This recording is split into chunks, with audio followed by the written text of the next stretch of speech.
Ah! Isso é surpresa. Valdir, depois de 7 anos, tá fazendo estágio pra remendar o couro dele. Valeu o pedal, viu, hoje? Hein? Valeu o pedal. Não, hoje tá 10. presente de aniversário dele, ele veio pra pneu. Se quiser ir no quarto, tem que rapar a cama de ar pra botar a cola. É, não. Depois a cola. Depois que terminou aí, é só tirar a cama.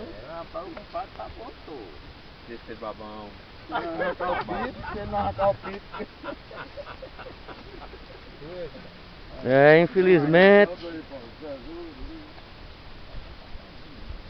Infelizmente não deu certo porque muito mato, né?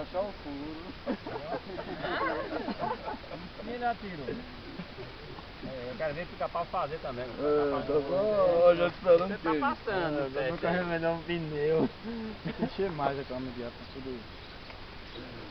Tirar a minha bomba aqui. Ah, E Ricardo é o instrutor, Ricardo, é? Já não é oficial. Você tá pro pai? Ei, qual o bico? Esse é o grosso? É, não é pra bico grosso. Não, ele tem que encher, cara. Deixa Deixa ele encher, cara. Tem que ver tudo. É, ele tem que aprender, tem que aprender. Peraí. Tá bom, tá entupido, é? Aperta mais o coisa. Ah, E rapaz. abre o coisa lá. Aí. Mas vai ter que apertar mais o. Não, coisa fechada, aquela pecinha.